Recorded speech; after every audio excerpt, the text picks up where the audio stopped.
안녕, 안녕하세요.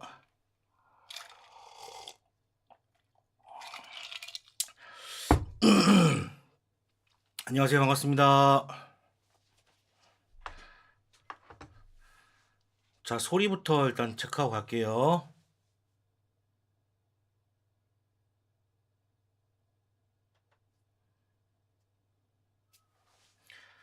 네, 감사합니다. 소리 잘 들립니다. 감사합니다. 자, 오늘은 제가 말씀드렸다시피 내일 제가 여행을 떠납니다.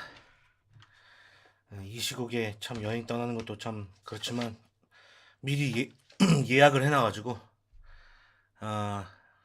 떠나게 되었고, 잠깐만.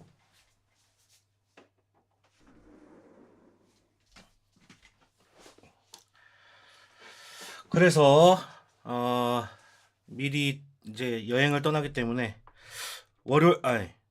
목요일 날 오늘 방송을 켰습니다. 제가 지난주에 말씀드렸죠. 그렇죠. 참 안타깝습니다. 자, 그리고 오늘은 사실 준비를 했었어야 되는데 제가 예고했던 작품들이 뭐가 있었냐면은 간니발, 플로우, 하이퍼나이프 이렇게 준비를 했었어야 되는데 제가 영상 촬영을 해오잖아요 항상. 그 준비를 하느라고 그리고 이제 편집 저번 주에 제가 한 거 게시록 백설공주 스트리밍 K1 고독한 미식가 이거 편집하느라고 좀 시간이 좀 걸렸습니다. 그래가지고 오늘은 승부 그리고 일렉트릭 스테이트 이렇게 일단 진행을 하고, 제가 기회가 되면은 다음 주 화요일 날 보충 방송 해가지고 하이퍼나이프 플로우 정도는 할 수 있지 않을까 생각을 하고 있습니다. 그래서 이번 주에는 목요일, 오늘 승부하고 일렉트릭 스테이트 이렇게 리뷰를 하고요. 다음 주는 기회가 되면 플로우하고 하이퍼나이프 이렇게 준비를 할 거고요. 그리고 다음 주에도 개봉하는 작품이 있어요. 로비, 헤레틱, 뭐 악연, 데빌 메이 크라이, 내가 죽기 일주일 전. 이 작품은 금요일 날 원래 하던 시간에 하는 걸로 일단 합의를 보도록 하겠습니다. 네오님 안녕하세요. 반갑습니다. 플로우는 다음 주에, 가능하면 다음 주에 하도록 하겠습니다. 자, 그래서 오늘은 이번 주에 수요일날 개봉한 승부, 그리고 지난주였나요? 계속 미뤄왔던 일렉트릭 스테이트를 리뷰해보도록 하겠습니다. 자, 그 전에 우리 또 이제 박스오피스 봐야죠. 오늘 조금 빨리 끝내도록 할게요. 왜냐면 아직 준비를 안 했으다. 그래서 빠르게 한번 보도록 하겠습니다. 일단 수요일날 개봉 영화 승부가 1위를 차지했네요. 그리고 라스트 마일, 요게 그 모모님께서 추천해 주셨던 그 작품인데 이 전작들을 봤어야 했는데 못 봤어요. 26일날 개봉을 했고 26일날 개봉한 건 승부하고 라스트 마일이 다네요. 물론 뒤에도 있겠지만. 그리고 미키 17이 역시나 2위, 극장판 진격의 거인 완결편이 3위, 콘클라베 4위, 5위가 플로우, 7위가 고독한 미식가 더 무비, 8위가 백설공주, 9위가 스트리밍. 스트리밍은 엄청 빠졌네. 스트리밍은 금요일날 1등을 차지했는데 쭉쭉쭉쭉 빠지면서 9위를 차지했어요. 야, 이거는 흥행에 적신호가 켜진 것이 아닌가라는 생각이 듭니다. 그리고 K1이 10위, 재개봉 영화죠. 자, 한번 볼까요? 승부가 매출 점유율 52%를 기록하면서 9만 명의 9만 명의 관객 동원을 했다고요? 최근에 나온 신작 중에서 가장 높은 관객 수지 않을까라는 생각이 드는데, 제가 좀 어 그런 기시감이 있었어. 왜냐면은 극장에 갔단 말이야. 근데 승부를 보러 오는 층이, 이게 20-30 대는 별로 없는데 40-50 대, 60 대, 70 대가 많더라고요. 그리고 거기다가 수요일 날이 아마 그거였죠? 영화값 싼 날? 문화의 날? 그래서 중장년층들이 조훈현과 이창호의 대결을 보기 위해서 많이들 가신 게 아닐까라는 생각이 듭니다. 오, 9만 명. 오늘 성적을 봐야 될 것 같은데, 오늘 성적에 따라서 흥행이 될 수도 있지 않을까라는 생각이 또 듭니다. 상영 횟수는 6,600에 많이 걸렸고요. 자, 2위를 보도록 하겠습니다. 2위는 미키 17. 2위가 확 떨어지면서 17,000. 뭐 이거는 뭐 개봉주가 한참 지났기 때문에 17,000까지 떨어진 상태라고 볼 수 있겠고, 끝물이라고 볼 수 있겠죠. 그리고 진격의 거인이 15,000원을 기록하면서 43만. 제가 항상 말씀드렸잖아요. 애니메이션은 40만 대밖에 못합니다. 어쩔 수 없어. 우리나라 층이 그래. 우리나라 지금 애니메이션 층이, 그러니까 적극적으로 행사하는 그 층이 40만. 근데 딱 걸렸죠. 진격의 거인도 지금 끝물이거든요. 스크린 수, 상영 횟수 791. 네. 끝물이라고 볼 수 있겠습니다. 자, 그리고 콘클라베도 5,000. 이때 확 떨어지죠. 4위부터는 이제 극장 관심층만 간다고 보시면 되겠고, 콘클라베, 뭐 플로우, 라스트 마일, 고독한 뮤지컬 더무비, 백설공주 스트리밍, K1까지 영화에 관심 있으신 분들이 갔다. 총 2만 한 2만 5천 명 정도의 관객 수만 극장에 가고 있는 상황입니다. 매일매일 2만 5천이면은 4일, 일주일 한 10만에서 15만 정도 되겠네요. 10만에서 20만 정도 되겠네. 네. 관심층은 그 정도밖에 없다. 그걸로는 지금 이제 극장을 뒤흔들 수 없다. 이렇게 볼 수 있을 것 같습니다. 라스트 마일은 몇 명이죠? 라스트 마일이 4,000명. K-ON. K-ON 지금 누적 관객수 17,000을 기록했네요. 재밌는데. 역시 애니메이션이라서 좀 더 팬들만 몰린 것이 아닌가라는 생각이 또 듭니다.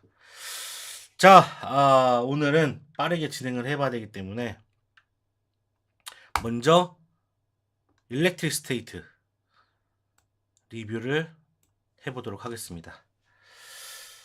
오늘은 일부러 일찍 켰는데 금요일 날이 아니어서 그런 건지 아니면 일찍 켜서 그런 건지 잘 모르겠지만 많이들 좀 늦으시네요. 네.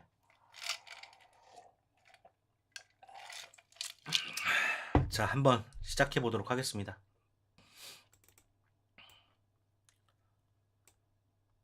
자, 일렉트릭 스테이트 하고 그 다음에 승부할게요. 자, 그럼 본격적으로 리뷰 시작해 보도록 하겠습니다. 자, 원작이 있습니다. 잠시만요. 문 닫고 할게요. 자, 문 닫았습니다. 어제 K-ON 봤는데 아트카드 소진. 아하, 아트카드 소진이면 너무너무 아쉽죠. 네. 자, 원작이 있습니다. 2018년 스웨덴 아티스트 시몬 스톨하그라는 사람이 있습니다. 시몬 스톨렌 하그라는 사람의 동명의 아트북 일렉트릭 스테이트를 원작으로 하고 있는 작품입니다. 아트북이 있어요. 그러니까 이게 만화책 같은 건 아닌 것 같고 이런 세계관이 있지 않을까 해서 만든 아트북인 것 같아요. 자, 줄거리로 가보도록 하겠습니다. 자, 줄거리는요 좀 깁니다. 좀 깁니다. 잘 들어주세요. 자, 1990년대 천재 동생 크리스라는 남동생이 있습니다. 이 남동생을 끔찍히도 아끼는 누나 미셸, 예, 밀리바비 브라운입니다. 자, 미셸은 행복한 나날을 보내고 있습니다. 그런데 자동차 사고로 인해서 아빠, 엄마, 동생을 잃게 되고 하루아침에 고아가 되게 되면서 위탁 가정에 맡겨지게 됩니다. 이 자동차 사고인데 아마 사슴을 박으면서 가족이 다 이제 죽어버리는 그런 상황이 펼쳐진 거죠. 자, 그 사이에 세상은 막 뒤죽박죽 변해갑니다. 자, 약간 설명을 드려야 될 것 같은데요. 여기 세계관은 그래. 1955년 월트 디즈니가 테마파크 개장 홍보용으로 개발한 로봇이 어느덧 대량 생산이 됩니다. 그러니까는 디즈니랜드가 있을 거 아니야. 그 랜드에서 도우미 로봇 같은 뭐 홍보용으로 만든 로봇을 이제 만들어요. 그래가지고 뭐 그네들이 뭐 안내도 하고 뭐 홍보도 하고 그런 로봇이 개발이 됩니다. 근데 그 로봇이 쓰임새가 있다고 판단을 한 거지. 그래서 대량 생산이 돼버려요. 대량 생산이 됩니다. 자, 근데 인간이 하기 싫어하는 노동들이 있을 거 아니야. 3D 업종이라고 하는 그런 일들을 로봇들이 담당을 하게 되면서 전 세계의 노동력에 중추가 됩니다. 로봇들이 이 인간들이 하기 힘든 노동들을 대신해주는 거야. 이렇게 발음이 되냐 자꾸. 자, 하지만 인간에게 부여받은 삶에 지쳐서 로봇들은 자신들만의 삶을 요구하게 됩니다. 그러니까 로봇들이 점점 발전을 하게 되고 발전을 하다 보니까 뇌가 커버리는 거지. 왜 우리들이 이렇게 하기 힘든 업종들을 다 맡아야 되는 거예요? 우리는 하기 싫어요. 우리도 우리 삶을 살고 싶어요. 라고 이제 반항을 하게 되는 거지. 인간들한테. 자, 그래서 로봇들은 운동에 나서기 시작합니다. 막, 자유를 달라! 그래서 로봇들이 반항을 한 거야. 자, 정부는 로봇 집단과 전쟁을 선포하게 됩니다. 이제 로봇들이 들고 일어서니까 정부가 이제 안 되겠다. 얘들하고 싸워야겠다. 생각을 한 거지. 자, 그런데 인간들은 로봇들한테 당할 수가 없는 거야. 그래서 2년 내내 지게 됩니다. 자, 그런데 한 인물이 나타나게 되죠. 바로 이선 스케이트라는 인물입니다. 얘가 나타나면서 개입을 하게 되면서 인간들은 점점 승기를 잡아가요. 자, 뭐냐. 이 이선 스케이트가 뭘 만들었냐면 인류가 통제권을 가진 로봇, 그러니까 드론 같은 거야. 드론을 개발하면서 로봇과 로봇의 대결, 로봇과 로봇의 전쟁 형태가 만들어지게 되는 거죠. 원래는 인간들과 로봇이 싸웠어야 되는데 인간들이 그냥 이 어떤 헬멧 하나만 쓰면은 로봇들을 조종할 수가 있었어. 그래서 자아가 있는 로봇과 자아가 없는 로봇이 싸우는 형국이 만들어진 거죠. 자, 이 사태로 인해서 몇 주 만에 전쟁이 끝나게 됩니다. 로봇들이 패배하게 돼. 자아를 가진 로봇들이 패배하게 돼. 자, 패배한 로봇 6천여 기를 추방구역에 감금해버리거든요. 그러니까는 진격의 거인처럼 벽을 높게 세워가지고 그 안에 가둬둡니다. 로봇들을.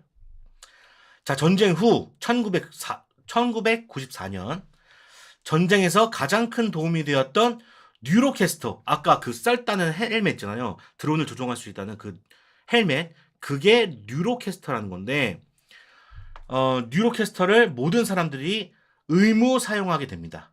세상은 그렇게 바뀌어버려요.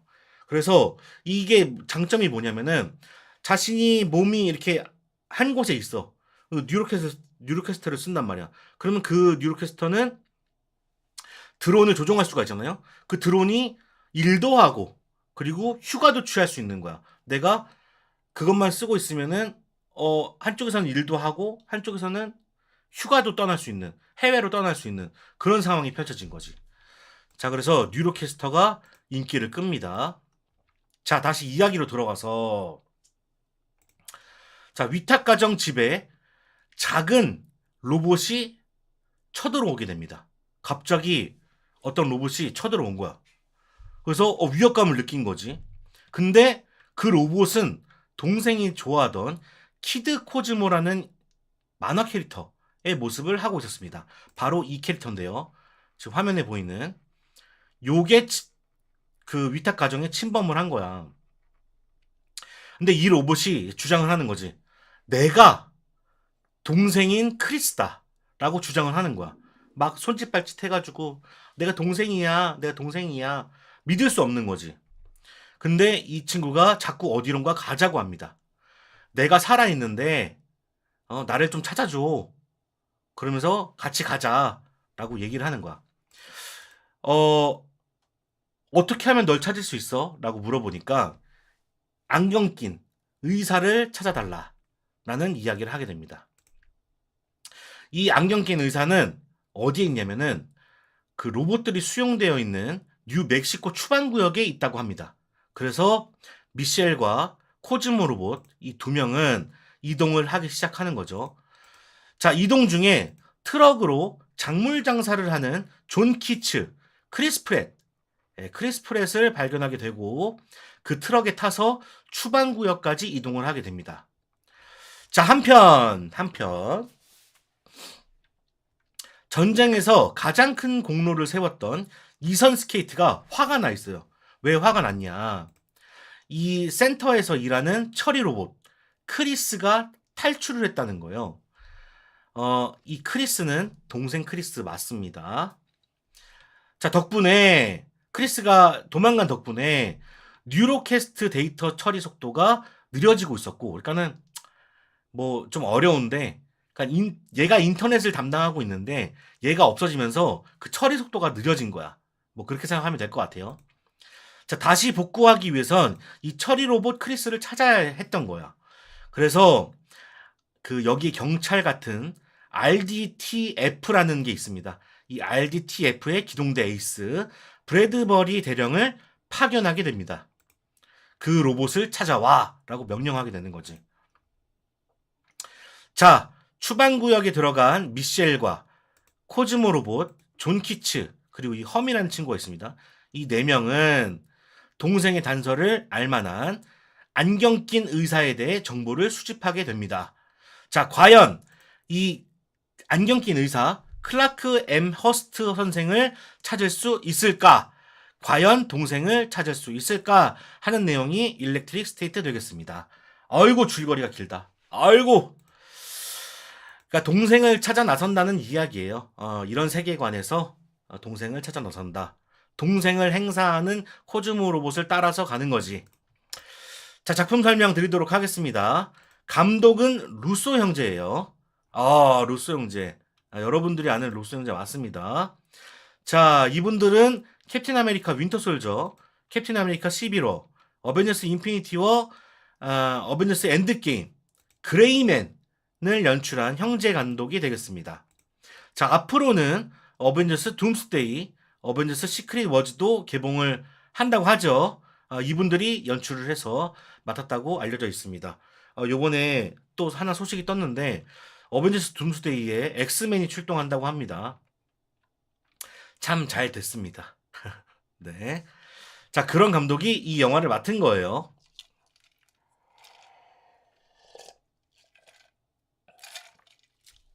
죄송합니다. 로봇드림하고 비슷해요. 아직 못 봐가지고. 자, 각본은요. 스티븐 맥필리 그리고 크리스토퍼 마커스가 맡았습니다. 이 둘은 콤비 각본가들이에요.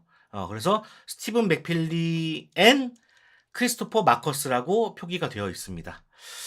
자, 이분들은 나니아 연대기 시리즈, 퍼스트 어벤져, 토르 다크월드, 그리고 캡틴 아메리카 윈터 솔저, 에이전트 카터, 캡틴 아메리카 11호, 어벤져스 인피니티 워, 어벤져스 엔드게임, 그레이맨을 쓴 각본가 되겠습니다. 그래서 루소 형제가 작업하는 거에 뭐 대부분 담당을 하셨다고 보면 됩니다. 그래서 둘의 케미는 굉장히 좋습니다. 자, 출연은 밀리 바비 브라운 그리고 크리스 프렛이 등장을 하게 됩니다. 넷플릭스 공무원 밀리 바비 브라운이 주연을 맡았고요. 기묘한 이야기에서 11 역할을 맡았었죠. 그리고 에놀라 홈즈 시리즈에서도 에놀라 홈즈 역을 맡았습니다. 굉장히 잘 나가고 있는 배우이기도 하고. 자, 크리스 프렛은 여러분들이 아시다시피 가디언즈 오브 갤럭시의 스타로드, 그러니까 피터 퀴를 연기했죠. 그리고 최근에 뭐 주라기 월드 시리즈에서도 활약을 했는데 오웬 그레디의 역할을 맡았었던 그분입니다. 그분이 등장을 해요. 자, 러닝타임은 2시간 8분이고요. 구성은요. 초반 구역에 들어가기 전까지 41분 정도가 걸리고요. 이게 초반입니다. 그리고 메인 센터에 들어가기 전까지는 49분이 걸립니다. 이게 중반부고요. 그리고 하이라이트 엔딩이 24분 정도 됩니다. 후반부인데 이게 좀 짧아요. 분량이 초반부, 중반부에 비해서 좀 작죠. 그래서 2대2대 1의 구성을 하고 있습니다. 자, 이 작품은 2가지 정도의 이야기를 그리고 있다고 보는데요. 자, 첫 번째, 로봇입니다. 일렉트릭 스테이트는 로봇 시대를 살고 있는 과거를 그리고 있는 작품이에요. 현재 지구를 배경으로 하는 것이 아니라 1970년대부터 1980년대식 구시대적 전자기기를 중심으로 기술이 발전되었다는 일명 카세트 퓨처리즘의 장르를 구현하는 작품이라고 볼 수 있겠습니다. 그러니까 뭐냐면은 우리는 계속 이제 기술 발전이 되면서 디자인도 바뀌었잖아. 근데 디자인이 1970년대, 80년대에 머물러 있다는 설정이야. 그래서 그 구시대의 그 디자인으로 계속 기술이 발전됐다는 그런 설정인 거죠. 그래서 1990년대를 배경으로 하고 있고요. 우리가 과거에 봐왔던 기계들과 그리고 뭐 장난감들, 상품들 뭐 이런 것들도 나오고 로봇들의 결합으로 시각적인 재미를 주고 있습니다. 요런 작품들 많죠. 요게 아마 사이버펑크의 뭐 하위 장르인가 뭐 그럴 거예요. 자, 특히 백화점에 모여 있는 로봇들의 모습이 재밌는데요. 타코 모양을 하고 피아노를 치고 있는 로봇이나 땅콩 모양을 하고 있는 로봇, 그리고 야구 배팅을 할 수 있는 로봇들이 등장을 하고 있고요. 과거에나 볼 수 있는 디자인의 로봇들이라 동심을 건드립니다. 그러니까는 저희가 어렸을 때 봐왔던 그런 디자인들의 구성을 하고 있어서 동심을 건드려. 지금 여기 포스터만 봐도 이 코즈모 로봇 같은 경우는 되게 옛날 느낌의 로봇이죠. 험 같은 경우는 좀 최신식의 느낌이 좀 듭니다. 이런 것들이 좀 짬뽕돼 있어서 되게 오묘한 그런 시각적인 재미를 주고 있어요. 후반에는 이 로봇들과 최신 로봇들이 전쟁을 벌이는 장면이 있는데요. 마치 아날로그와 디지털이 대결하는 듯한 그런 모습으로도 비춰집니다. 여기서의 구 로봇들은 인간 사회의 약자로 표현이 되고 있어서 다른 SF 작품들과는 다른 행보를 보이고 있죠. 그러니까 로봇이라고 하면은 좀 미래, 그러니까 우리와 좀 다른 최신 기술이라는 어떤 느낌이 드는데 여기서의 로봇은 좀 구시대적인 그런 것들로 보여지고 있어서 조금 다른 기조를 보이고 있습니다. 자, 두 번째입니다. 인간인데요. 영화 일렉트릭 스테이트는 뭔가에 중독된 사회에 대한 비판을 담고 있는 영화이기도 합니다. 영화에서 보면은 뉴로캐스터로 인해서 인간이 직접 나서지 않고 로봇이 대신 전쟁을 치를 수 있게 되죠. 전쟁에서 승리하자 뉴로캐스터가 의무교육화되고 모든 사람들이 일과 여행을 병행할 수 있게 되면서 의자에 앉아서 뉴로캐스터에 의지하는 삶을 인간들이 살아가게 됩니다. 그래서 어떤 장면이 있냐면 위탁가정의 아저씨도 소파에 앉아 있는 채로 미셸을 돌보죠. 뭐 빨리 학교 가라 그러면서 등장하는 게 아저씨가 아니라 로봇이 대신해서 오죠.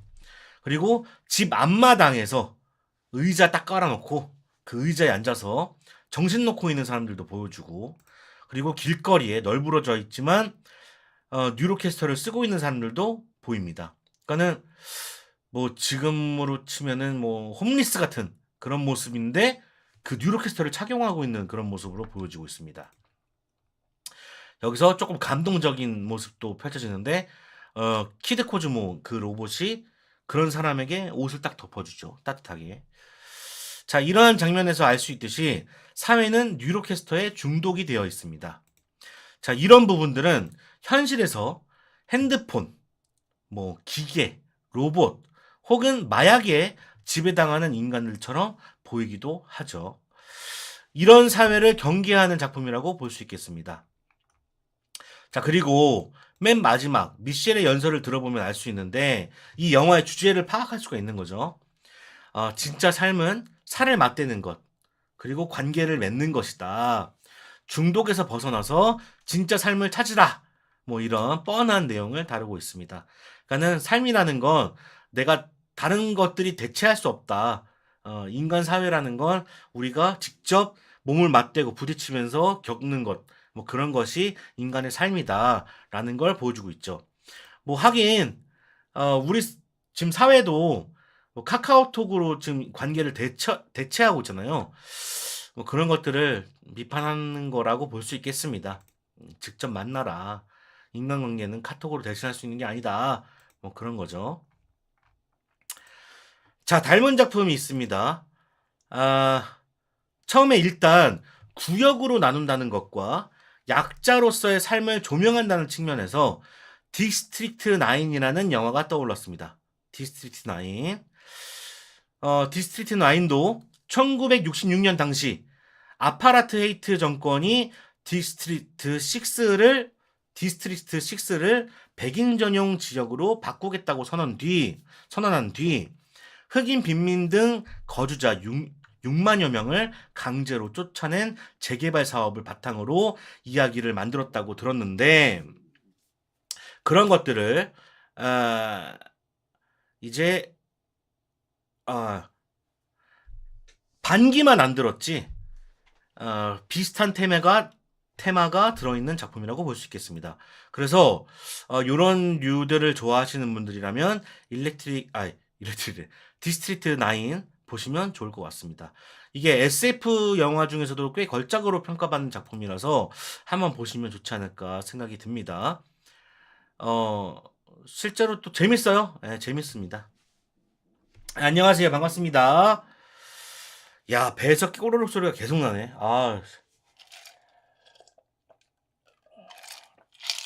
오늘 준비하느라고 하루 종일 바빴어요. 자, 그래서 저는 어떻게 봤냐. 솔직히 엄청 좋아하는 마음과 엄청 아쉬운 마음이 공존하는 영화였습니다. 그러니까 로봇들도 나오고 밀리 바비 브라운도 나오고 또 그들이 전쟁을 벌인다는 내용도 무지막지하게 취향을 건드리고 있어서 최고의 영화로 뽑고 싶은데요. 사실 전개 과정이 그렇게 재밌진 않습니다. 예. 넷플릭스 작품 중에 가장 돈을 많이 들인 영화라고도 하는데 돈을 어디다 썼나 싶을 정도로 중간 전개 과정이 그렇게 흥미롭지는 못해요.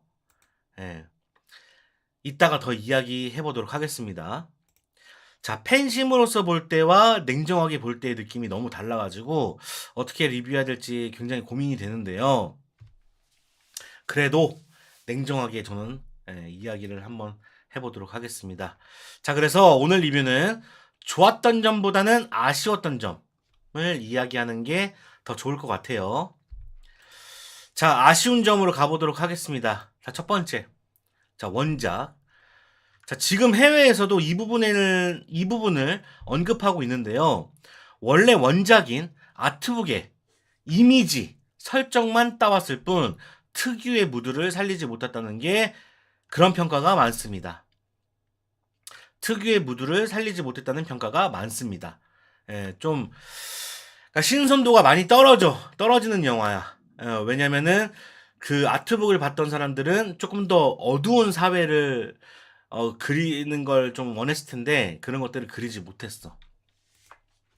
영화에서도 보면은 전쟁에서 패배한 로봇들의 연출이 나오게 되는데 기괴하고 기묘한 분위기를 풍길 뿐 가족 영화로서의 밝은 기운이 삐질삐질 나오고 있습니다.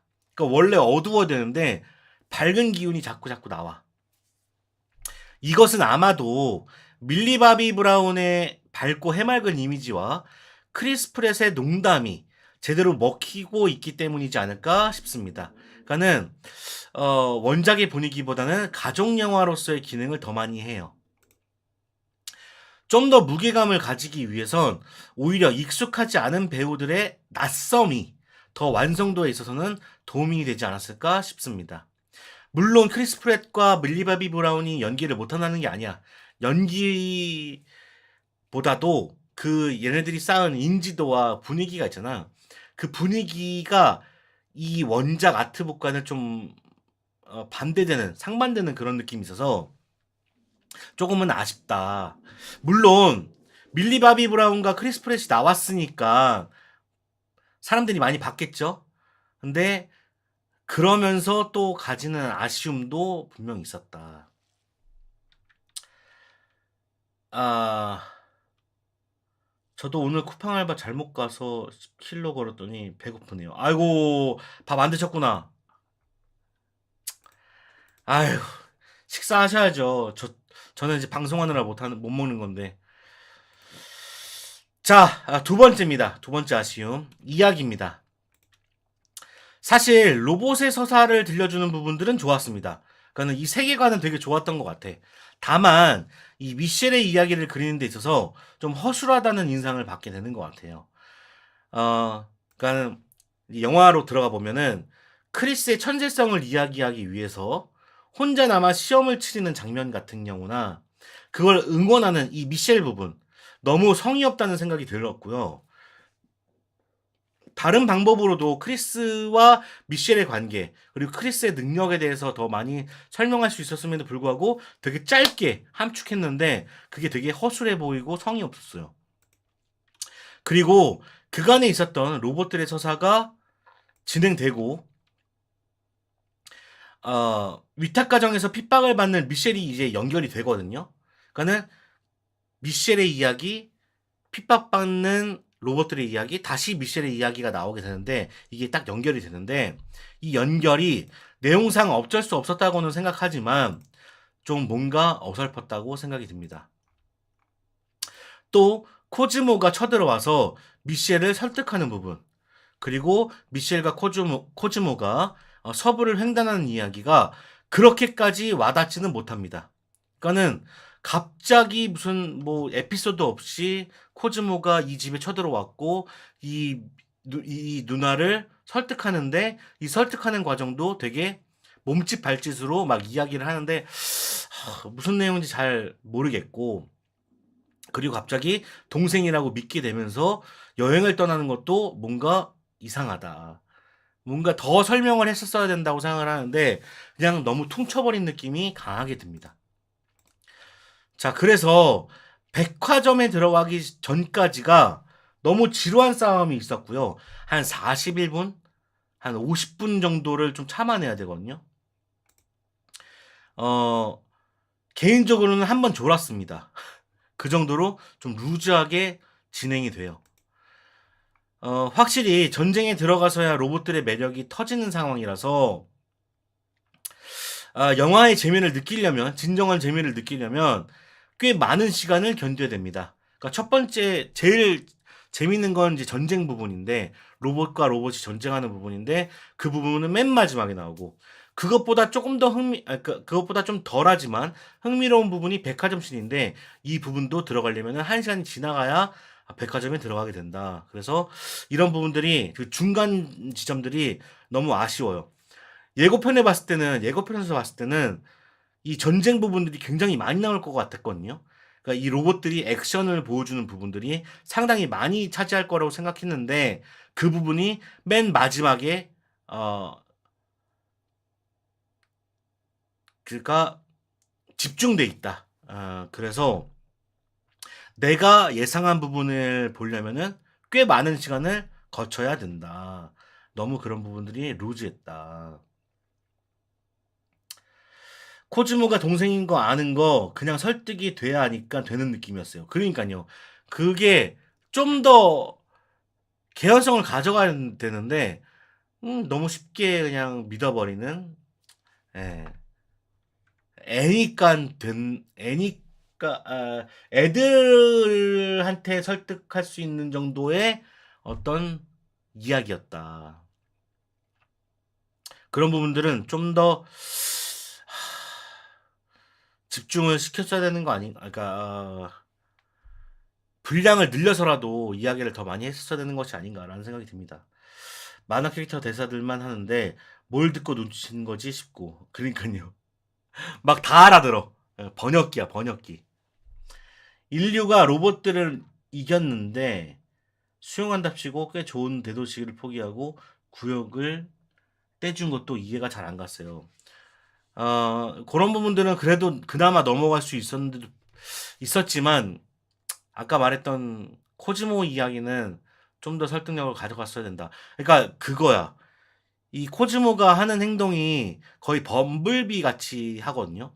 범블비가 목소리가 안 나오게 되면서 그 라디오로 자기의 말을 전달하잖아요. 그런 거랑 똑같이 설정을 했단 말이야. 여기서는 코즈모가 그 애니메이션에서 얘기할 수 있는 부분들, 애니메이션의 대사들로만 얘와 대화를 하는데, 그게 좀 뭔가 답답해 보였어요. 답답해 보이고, 소통도 되는 느낌이 아니었어. 그래서 관객들이 보기에는, 시청자가 보기에는, 뭐지? 싶은 거지. 그러니까 만약 그런 거야. 실제 대사는 그런 거지. 누나, 나를 찾기 위해서 어디론가 떠나요. 라는 대사를 우주로 가자, 고! 뭐 이런 식으로 표현을 해버리니까, 이게 뭐야? 둘이, 둘만의 세계에서 이야기한다는 느낌이 많이 드는 거죠. 오히려 험 같은 캐릭터가 정말 더 재밌었는데, 아, 코즈모는 차라리 말을 하는 캐릭터로 나왔으면 어땠을까라는 생각이 듭니다.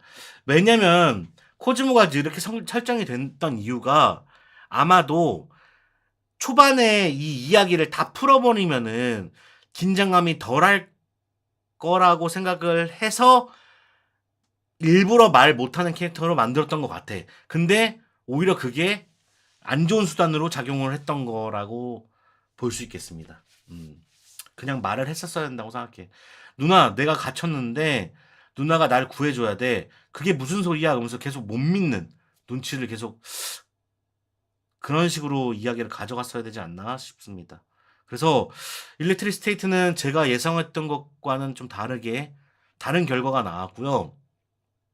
솔직히 이 안에 있는 소재들은 다 제 취향이에요. 카스트 퓨처리즘이라든지 그리고 로봇의 디자인이라든지 그리고 주인공들 밀리 바비 브라운 크리스 프레 다 호감이지. 그리고 맨 마지막에 전쟁을 하는 거 그리고 그 안에 있는 로봇들의 기믹들 그런 것들이 다 좋은데 다 좋아 다 좋은데 그런 거야. 트러플 가져오고 그리고 상어 알 가져오고 최고급 연어와 최고급 참치 대뱃살과 이런 것들을 재료들은 다 좋은 것들 갖고 왔는데 갑자기 그 비빔밥으로 해먹는 듯한 느낌? 그래서 좋은 재료들을 다 갖다 놓고 제대로 버무리지 못했다. 예, 요런 평가를 줄 수 있겠습니다. 그래서 많이 아쉬웠던 작품이 아니었나 생각을 해봅니다. 자, 많이들 안 보셨던 것 같은데, 한번 비주얼만 한번 보세요. 비주얼은 진짜 때깔이 죽여줍니다. 예, 때깔이 죽여주고, 아까 말씀드렸다시피 소재들이 워낙 좋아요. 그래서 취향이 좀 맞으면은 아마 좋아하실 수도 있다는 생각이 듭니다. 완성도로서는 좀 많이 아쉬워요. 자, 그래서 일렉트릭 스테이트는 여기까지 해보도록 하겠습니다. 자, 오늘의 하이라이트자 마지막 승부로 가보도록 하겠습니다. 큰일 났네. 나 배에서 계속 꼬르륵 소리가 나는데 미쳐버리겠네.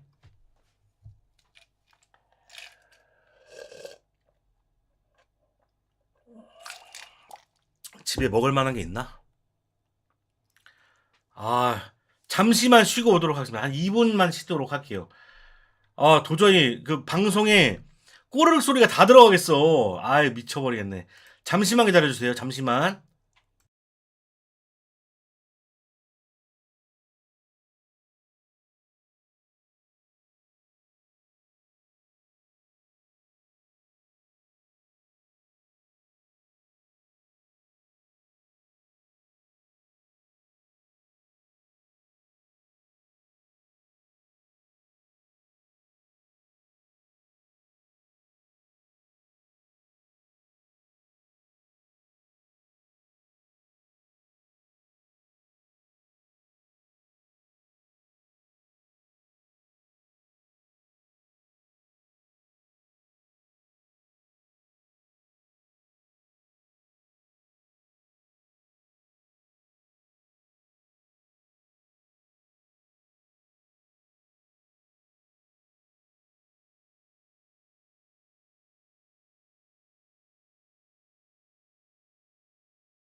아, 급하게 뭐 좀 먹고 왔습니다. 아, 이제 좀, 이제 좀 낫겠네. 아,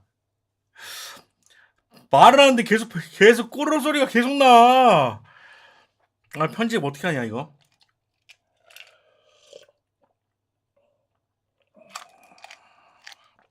아, 걱정된다, 씨. 빠르게 시리얼을 먹고 왔어요. 예. 자, 승부로 가보도록 하겠습니다.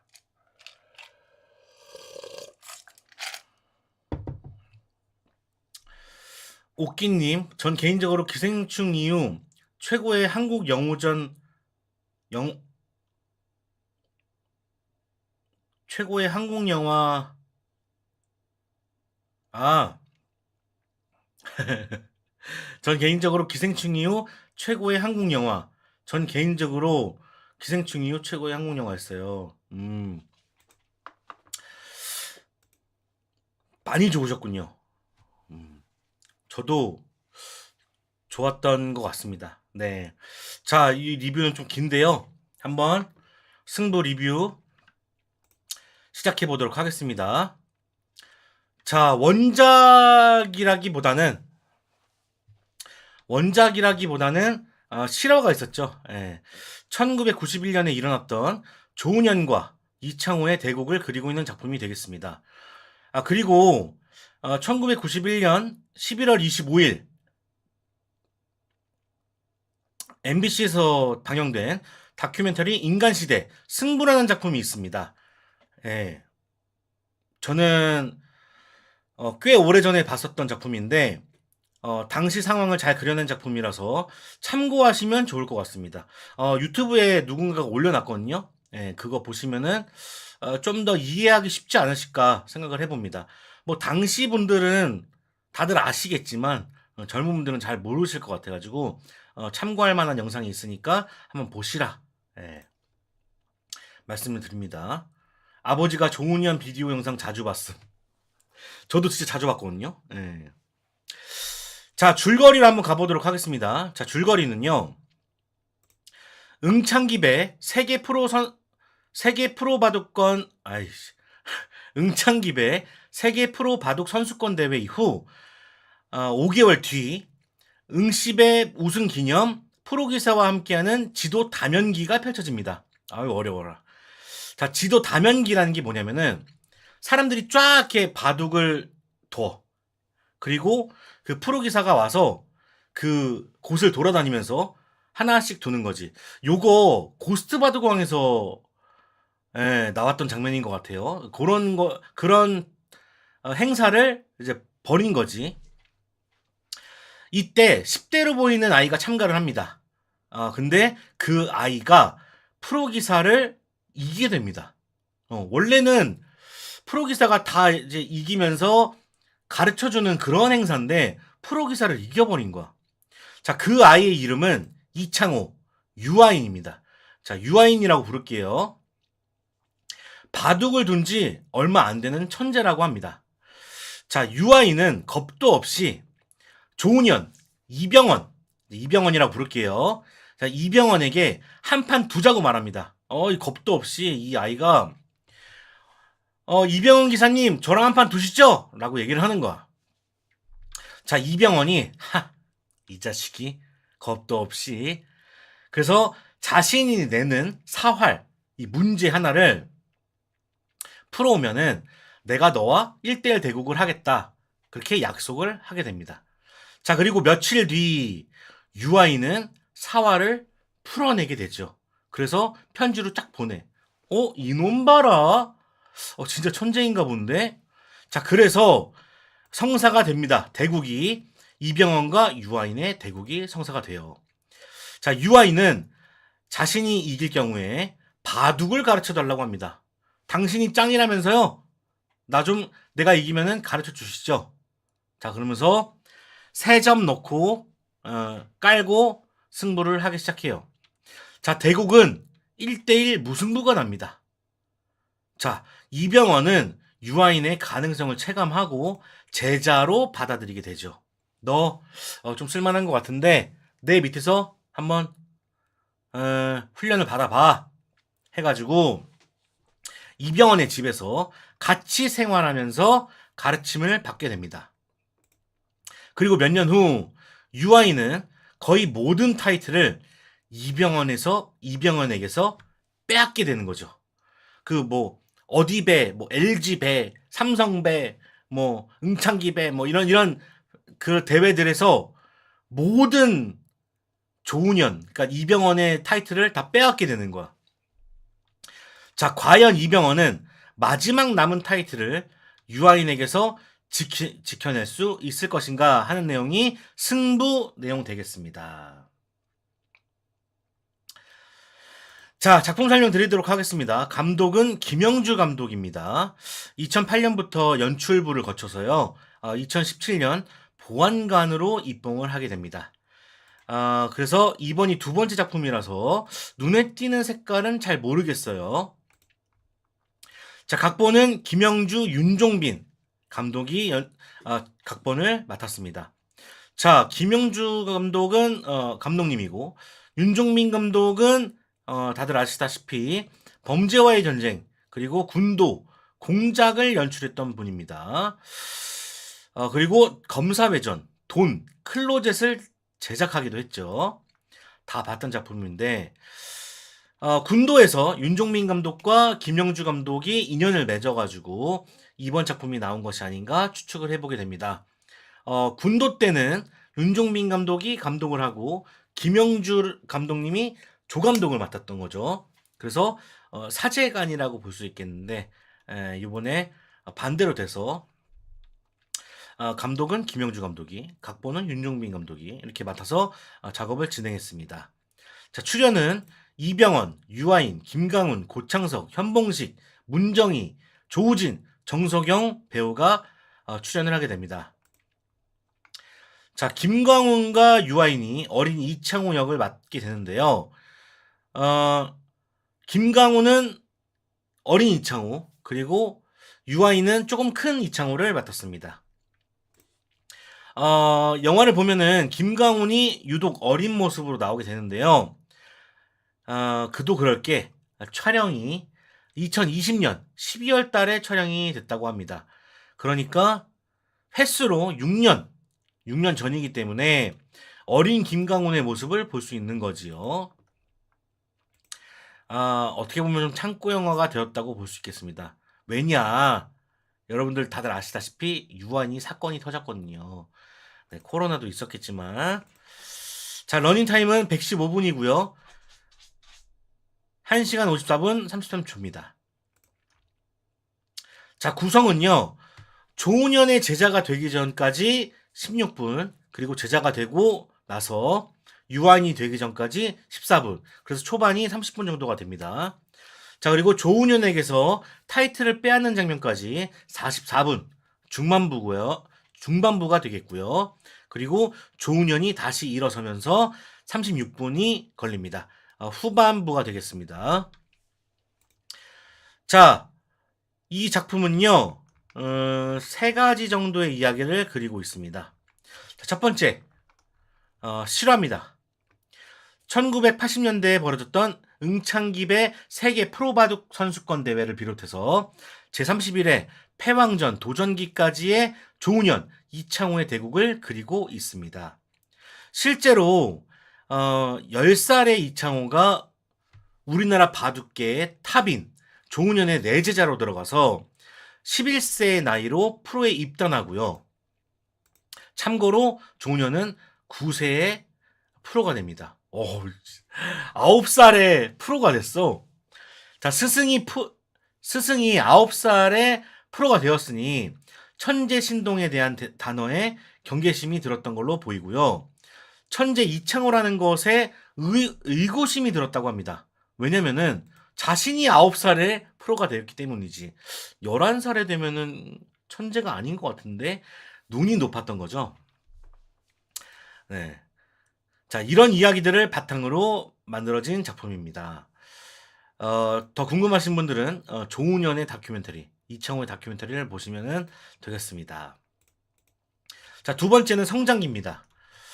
영화 승부는 이창호의 성장기와 조훈현의 성장기 두 사람의 성장을 보여주는 영화가 되겠습니다. 초중반까지만 해도 제자 이창호로서의 기본기와 바둑에 대한 태도, 이창호만의 자기 색깔을 찾아가는 이야기를 그린다면은 중후반부에는 스승 조훈현이 대부분의 타이틀을 이창호가 따내가면서 슬럼프를 겪는 이야기를 그리고 있습니다. 굉장히 독특한 구조라고 볼 수 있겠는데요. 영화 절반부터 뒤집히는 현상이 발생합니다. 이거를 어떻게 연출했냐면 처음에 조훈현은 일방적으로 고수의 입장에서 기본기가 모자란 이창호에게 정석대로 두길 바라면서 가르치게 되죠. 그런 바람이 커져가면서 엄하게 훈육을 하는 형태로 진행이 됩니다. 하지만 이창호는 자신의 기풍이 스승의 기풍과 다르다는 걸, 그러니까 스타일이 다르다는 걸 깨닫게 되고 스스로의 길을 찾기 시작하는데 그런 이창호를 보면서 조훈현이 알고 있던 바둑 자체가 흔들리게 됩니다. 그러니까 그런 거야. 뭐 예를 들면은 조훈현이 야 농구는 리바운드야. 근데 이창호가 3점슛만 쏘는 거지. 근데 내가 알고 있던 농구의 세계는 리바운드가 다였는데 어느 순간부터 3점슛이 눈에 들어오는 거지. 내 농구 세계가 완전히 뭐라 그럴까? 다가 아니었구나라는 걸 알게 되는 거죠. 이때부터는 영화의 시점이 완전히 뒤집혀 버리게 되면서 스승인 조훈현의 성장을 그리기 시작합니다. 이때 어떤 장면이 이를 상징하게 되는데요. 자, 생각해 보세요. 자, 스승을 떠나기 위해서 고속터미널로 이창호가 혼자 가게 됩니다. 자, 그런 이창호를 찾기 위해서 조훈현이 쫓아가서 대화를 나누는 장면이 나오게 되는데 이때 이창호의 바나나 우유는 채워져 있었고요. 조훈현의 바나나 우유는 비워져 있었습니다. 자, 이 장면이 상징하는 바가 있는 거죠.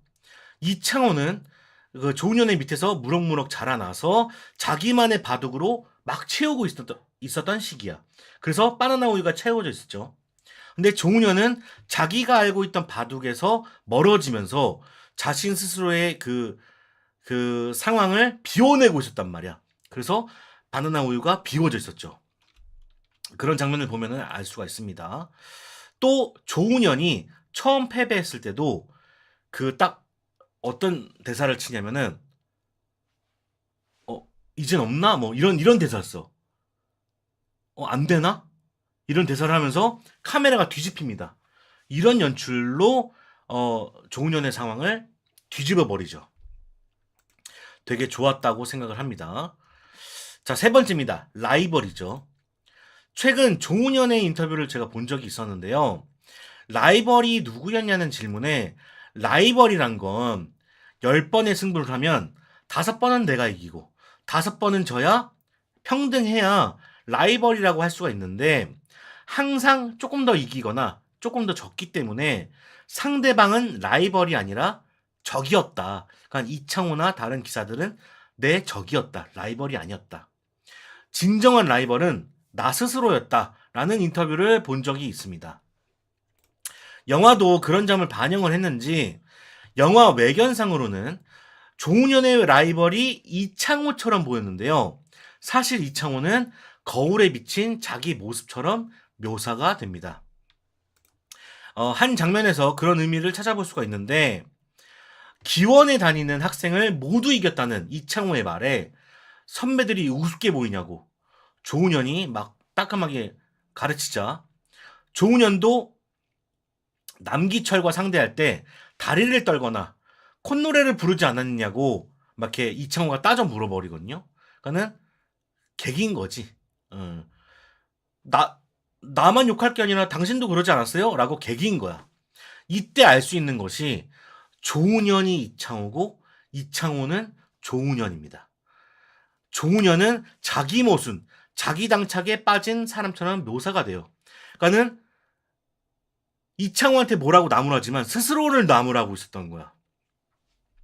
이창호의 오만함이 자신과 닮아 있다는 걸 자신도 깨닫게 됩니다. 말하면서 깨닫게 돼.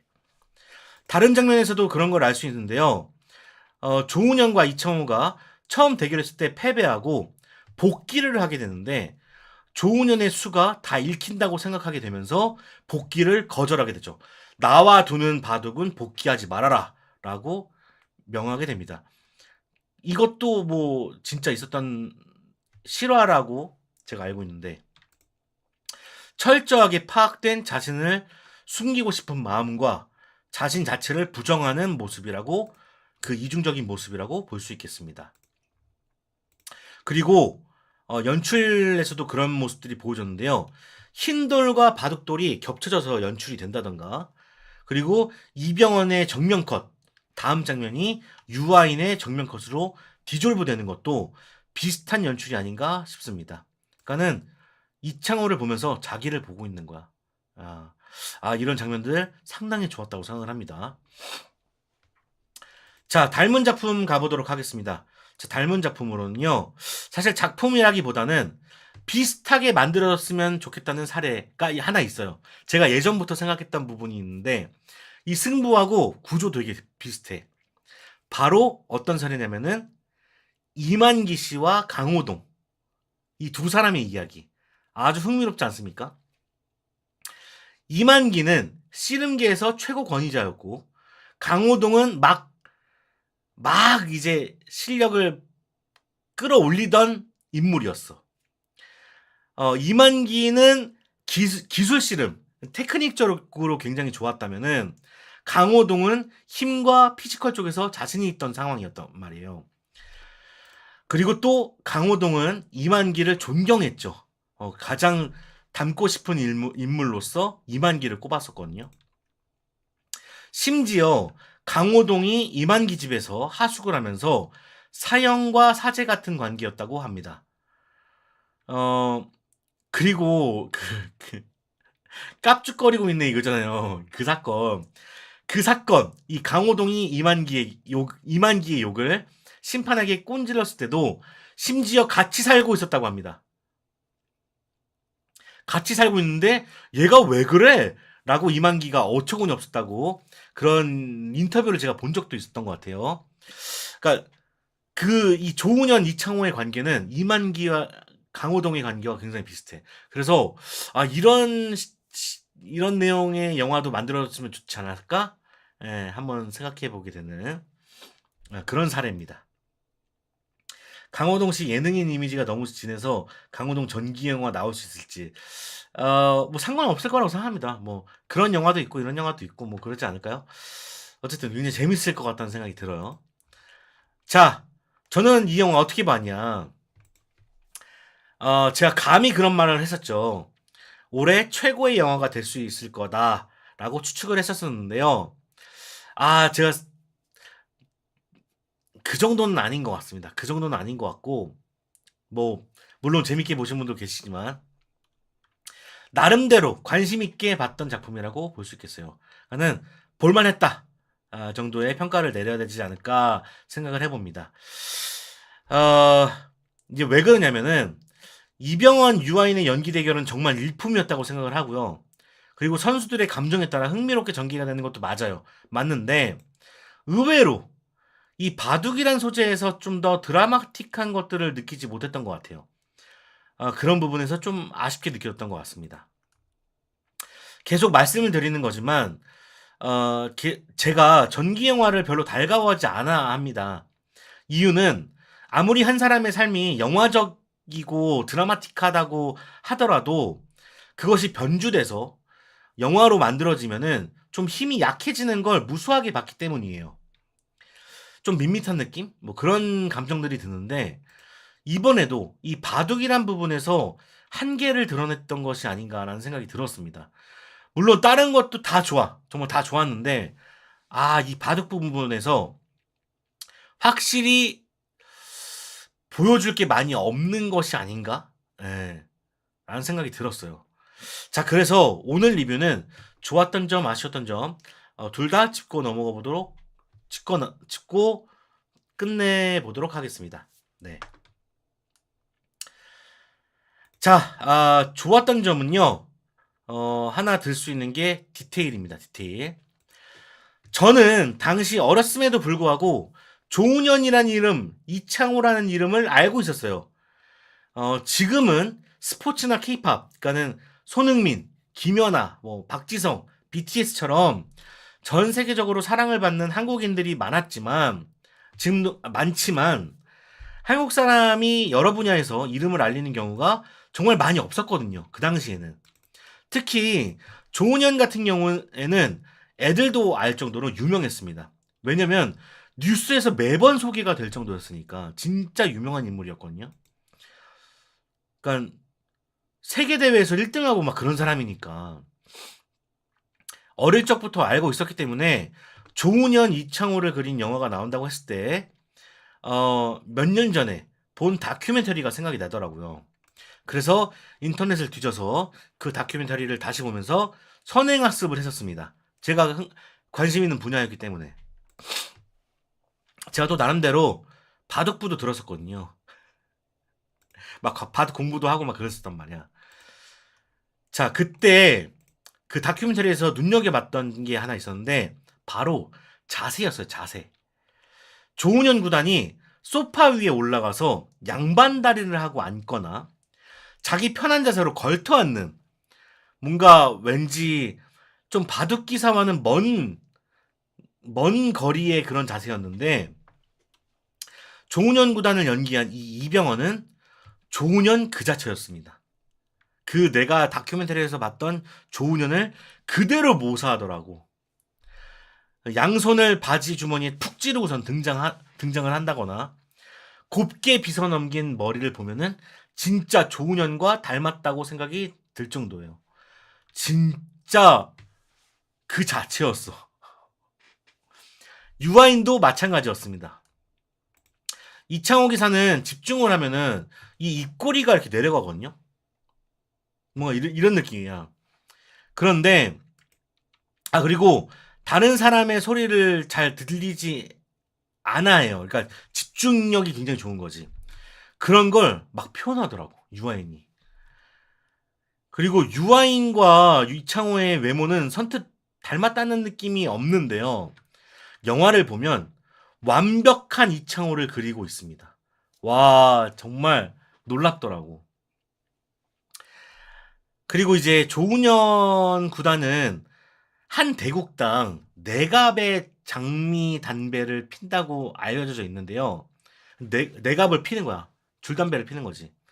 그런 것 역시 재현을 해놨고요.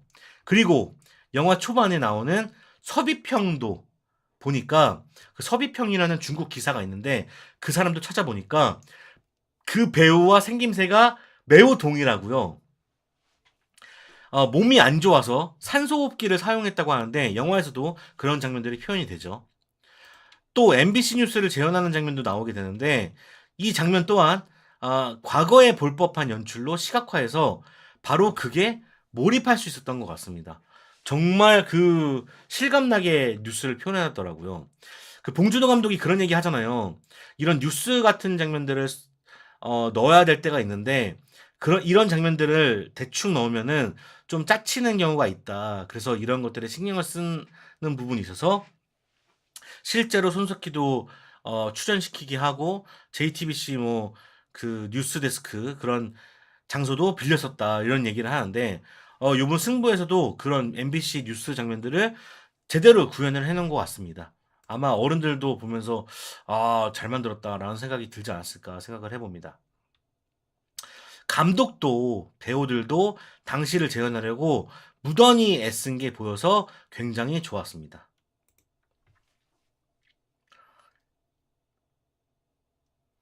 앉은 자리에서 내가 비면 어후. 그러니까 엄청나게 패는 거죠.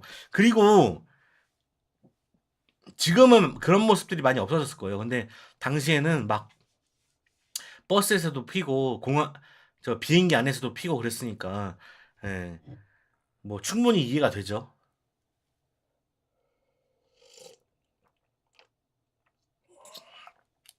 자, 아쉬운 점으로 가보도록 하겠습니다. 자, 바둑입니다. 앞서 말씀드렸던 것처럼 실화를 기반으로 만들어졌기 때문에 좀 더 영화적인 연출을 가미하지 못했다는 느낌이 듭니다. 그래서 좀 아쉬워요. 그러니까는 실화이기 때문에 좀 망칠 수 없는 부분들이 있었을 거라고 생각해. 그러니까 뭐 만약에 예를 들면은 조은현의 뭔가 극단적인 모습이라든가 이런 걸 더 연출하지 못했던 거지. 어 오 영화적으로 좀 더 해석해서 풀었을 수도 있는데 그런 것들을 많이 가미하지 않은 것 같은 느낌이 들어요. 특히 바둑 부분이 그러한데요. 바둑을 잘 모르는 사람들에게는 영화에서 나왔던 대사처럼 그저 돌놀이처럼 비춰졌을 수도 있습니다. 어 직접적으로 이 수가 왜 위험한지, 이 수가 왜 신의 한 수인지 같은 설명들 없이 캐릭터들의 표정만으로 알 수 있게 해 놓은 영역들이어서 좀 더 관객들이 직접적인 개입을 한다는 느낌이 덜 들게 됩니다. 예. 관전자로서만 보게 되는 경향이 있었던 것 같아요. 그러니까 그런 거야. 바둑을 제일 재밌게 알 수 있는 건 지켜보는 게 아니라 직접 두는 거잖아. 그러면 그 직접 두는 거에 대한 배경 지식이 있어야 된단 말이야. 근데 그 직접적인 그 배경 지식이 우리한테는 없잖아. 그럼 영화에서 설명을 해 주든가 아니면 쉽게 풀이를 해 줘야 되는데 그런 것들이 풀이가 안 되고 그냥 넘어가는 거지. 왜냐면 그런 것들을 자세하게 설명하면 설명할수록 지루해질 수도 있거든. 영화는 어쨌든 선택을 해야 돼. 두 가지 중에 하나를 선택을 해야 되는데 하나는 진짜 설명을 해서 사람들이 그 맛을 느끼게 해 주든가 아니면은 설명을 아예 안 하고 그냥 연기, 그냥 배우로서 그냥 겉핥기만 하고 넘어가든가. 근데 승부에서는 겉핥기만 하고 넘어가는 케이스인 거지. 어쩔 수 없어요. 예. 둘 중에 하나는 골라야 돼. 어 그 바둑 대국을 보면서 아는 사람들은 그게 얼마나 뭐 좋은지 안 좋은지 알게 되면서 영화를 보게 되겠지만 모르는 사람들은 알 수가 없다. 전혀 알 수가 없다. 또 바둑이라는 것이 역동성 있는 스포츠가 아니잖아요. 그러니까는 농구나 축구는 모션이라도 나오지. 뭐 멋있는 모션, 행동들이 나오고 뭐 패스 이런 것들이 나오는데 바둑은 그냥 돌 두는 거란 말이야. 이런 장면밖에 계속 반복되는 장면밖에 없어. 할 수 있는 연출이 많이 없었을 거라고 생각해요. 그래도 우리가 고스트 바둑왕이라는 작품을 보면은 쪼금이나마 그런 것들을 탈피하기 위한 연출들이 존재하는데 그런 시도들보다 고증을 하는데 더 힘을 많이 기울이다 보니까 영화적인 재미가 좀 덜 들어갔다고 볼 수 있겠죠. 그러니까는 일단 바둑으로 재밌게 보여줄 수 있는 장면도 많이 없거니와 그렇다고 고스트 바둑왕처럼 으아 빡 이렇게 둘 수는 없잖아. 어? 데스노트처럼 노트 그냥 적는 건데 촥촥촥촥촥촥 이렇게 연출할 수가 없잖아. 그러면 만화가 돼 버리잖아. 그러니까는 드라마틱하지가 않은 거지. 바둑 장면이. 그러니까는 영화로서 보여줄 수 있는 한계가 있는 거야. 그나마 BGM으로 좀 더 역동적인 모습을 그 감정 싸움에서 보여주려고 했긴 했는데 그래도 한계가 있었다는 거지. 그래서 후반부에 들어서면은 살짝 루즈해지기도 합니다.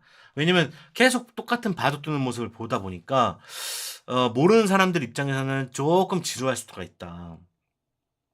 하지만 이 사람에 이입하고 저 사람에 이입해서 이 극에 몰입해서 보면은 긴장감을 느낄 수는 있어요. 하지만 그것을 못 느끼는 대부분의 대중들은 '아 이게 쪼끔은 루즈할 수도 있겠다.' 냉정하게 그렇게 보는 거죠. 자 그래서 분명히 재밌습니다. 재밌는데 이 관계, 두 천재의 관계. 근데 그 두 천재가 같은 동네에 살았고 같은 집에 살았고 그리고 스승과 제자였다. 그리고 그게 역전되는 그 순간 그 몰려오는 당혹감 이런 것들을 제대로 느끼면은 정말 재밌는 작품이 될 수 있었지만 어 좀 더 바둑에 대한 어떤 판타지 그런 것들을 느끼고자 했다면은 실망감이 좀 클 수 있다. 그래서 어 만약에 이 작품 같은 경우에 좀 배경 지식이 있으면 더 재밌을 것 같고요. 배경 지식이 없다? 조금 애매할 것 같다라는 생각이 듭니다. 저는 둘 다 있는 측면에서 조금 애매했어요. 재밌기도 했는데 재미없기도 했어요. 그래서 볼만했다 정도로 얘기를 해야 될 것 같습니다. 자, 여러분들의 의견이 있습니다. 음, 승부 다큐도 근데 구성이 아주 재밌습니다. 아주 재밌죠. 아주 재밌죠. 이 두 사람이 거의 대결할 때는 말이 없는데 그런 것들을 표현하면은 영화에서 재미가 없어져 버리잖아. 왜냐면은 두 사람 대화 없이 계속 묵묵하게 계속 가면은 이상하니까 가미를 한 거지. 근데 그런 것들을 가미하다 보면 또 이제 실제와 달라지기도 하고 이게 계속 딜레마였을 거예요. 예. 경기 중간중간 플래시백도 넣고 주변 풍경도 나와서 마치 영화적인 연출. 그렇죠.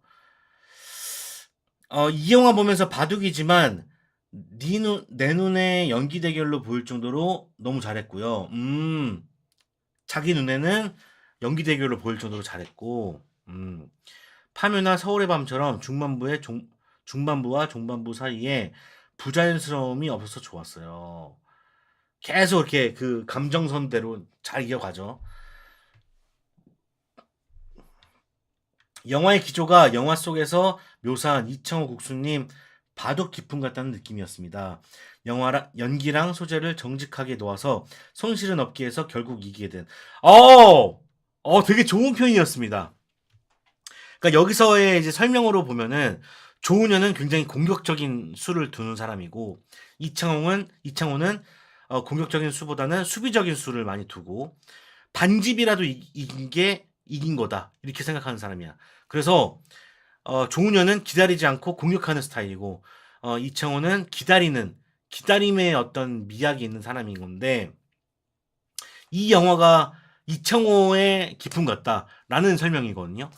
어, 담담하게 꿋꿋이 자신들의 그 감정 상황을 계속 보여주면서 꿋꿋이 버티는 그런 기풍을 닮았다. 오, 제대로 찝은 것 같아요.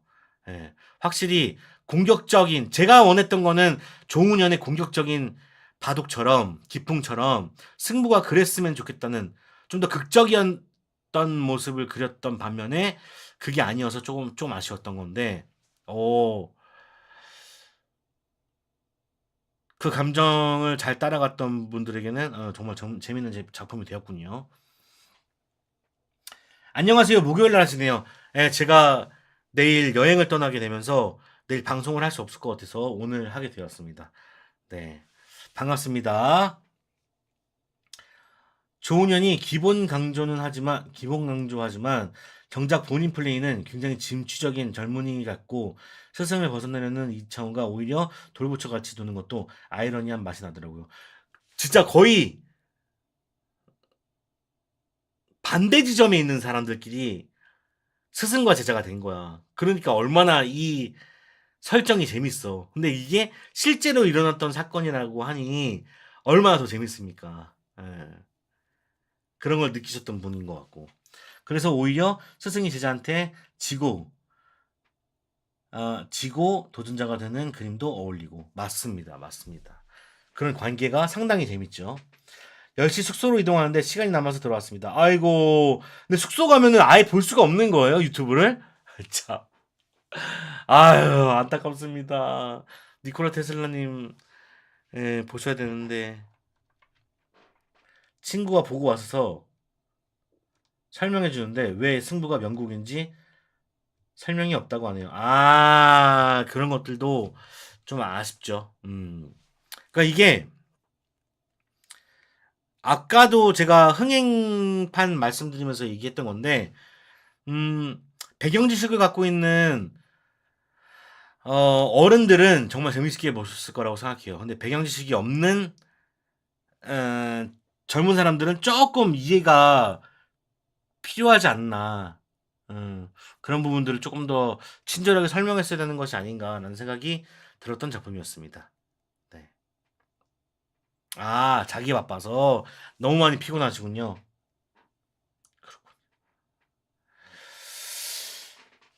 아, 주 6일 근무예요? 어휴, 정말 고생 많이 하십니다. 고생 많이 하셔요. 다큐를 먼저 봐본 입장에서 보자면 다큐에 나온 그 대국의 여러 요소들을 쪼개서 여러 여러 다른 대국에 붙여서 각색하는요. 음, 그죠. 밥 먹는 거는 거의 똑같죠. 예. 자, 그래서 승부는 어 저보다 좀 나이 많으신 분들 강력 추천드리고요. 조은현, 이창호에 대한 팬분들 강력 추천드리고요. 그 당시에 이 사람들의 기분은 어땠을지에 대한 그런 것들 재밌게 연출되어 있습니다. 그리고 그는 막 신의 한 수처럼 뭔가 이 바둑에 대한 익사이팅한 그런 재미를 원하셨던 분들이라면 비추천드립니다. 그분들에겐 비추천드려요. 예.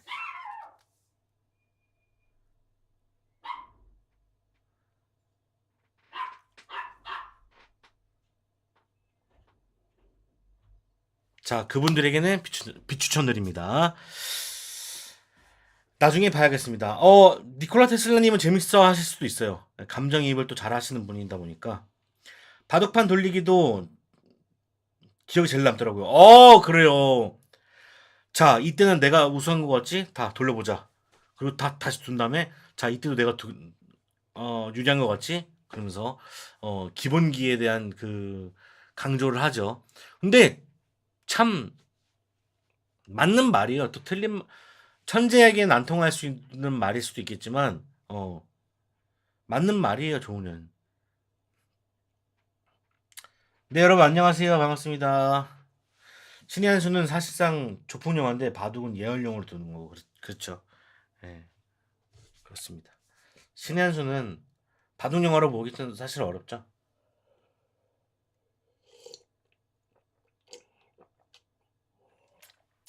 이게 스포츠 자체가 역동적이지 못해가지고 많이 아쉽습니다.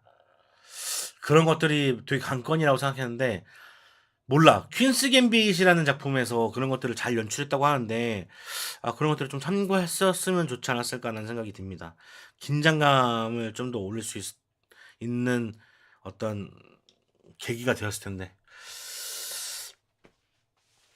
자, 승부는 여기까지 해보도록 하겠습니다. 한번 기회되면 보시고요. 자, 오늘은 빨리 마무리를 해야 되는 상황이에요. 제가 편집도 지금 하려면은, 지금 몇 시간 못 자거든요. 그래서 오늘은 이렇게 마무리 하도록 하겠고요. 제가 다시 한번 말씀드립니다. 다음 주는 제가 기회가 되면, 플로우와, 그다음에 하이퍼나이프 요 두 작품을 화요일 날 기회가 되면은 화요일 날 라이브를 하도록 하겠고요. 그리고 다음 주 금요일은 로비가 개봉을 하죠. 로비를 제가 보고 올 거고요. 그리고 기회가 되면 또 헤레틱이라는 작품이 있습니다. 요게 휴그랜트 나오는 영화라고 하고 공포 영화예요. 그리고 내가 죽기 일주일 전 그리고 넷플릭스로 악연이라는 작품이 나옵니다. 요까지 해서 금요일날 찾아오도록 하겠습니다. 만약에 제가 화요일날 방송을 못한다 그러면 금요일날 플로우, 하이퍼나이프, 악연, 로비까지 다 하도록 하겠습니다. 그래서 구독, 알림 설정 꼭 해주시길 바라겠습니다. 네. 동물 키우시는 테일님은 플로우 보고 아주 감흥이 크실 거라 봅니다. 되게 좋아할 것 같아요. 예. 또 한국 소식 들었는데 송파하고 인천 연수역 CGV가 문 닫았다고 하는 소식하고 몇몇 스크린 X관이 야구 응원 전용관으로 바뀌었다고 하는데 충격이네요. 네, 맞습니다. 지금 나라가 망해가고 있어요. 극장뿐만 아니라 나라가 망해가고 있습니다. 그래서 당분간은 거기에 계시는 게 좋을 것 같습니다. 와, 볼 영화가 많네요. 네, 많습니다. 일단 다음 주까지만 많고 다다다음 주는 또 없어. 음. 4월 16일 주가 문제야. 왜냐면은 아마도 4월 30일쯤에 그 마블 영화가 개봉을 해서 지금 다들 몸살이는 중인 것 같거든요. 그래서 음, 일단 한번 세게 몰아치고 나서 어, 또 쉬는 시간이 좀 있지 않을까 생각을 해봅니다. 훌륭한 애니메이션이긴 한데 블라드문이 없는 제 입장에선 킥이 되는 부분을 놓칠 수도 있어. 폭삭 폭삭 폭삭 수고했다. 안돼? 맞나? 예. 네. 그것도 제가 진짜 리뷰해야 되고 하이퍼 나이프도 리뷰해야 되고 지금 할 게 산더미 산더미. 혼란스럽다. 헤리틱 봐주세요. 롯데 단독이더라고요. 아 진짜로 롯데 단독이에요? 4월 말에 썬더볼츠 정도 보고 싶은데 접근선이 없어서. 이거 종료하시고 편집하시고 여행. 네. 폭삭 속았수다. 수고했수다를. 폭삭 속았수다. 뜻이 수고했수다죠. 예. 자, 오늘은 여기까지 해보도록 하겠습니다. 여러분들, 오늘도 시청해주셔서 감사하고요. 이번 주말에, 금요일 주말 다 잘 보내시고요. 만약에 이제, 광화문 가시는 분들, 춥지 않게, 외투 잘 챙겨나고, 입고 나가시길 바라겠고요. 그리고 좋은 하루 보내시고요. 좋은 밤 되시길 바라겠습니다. 네, 여러분, 감사합니다. 오늘 끝! 안녕! 네, 제가 또 다녀오면 또 그 후기도 얘기할게요. 안녕.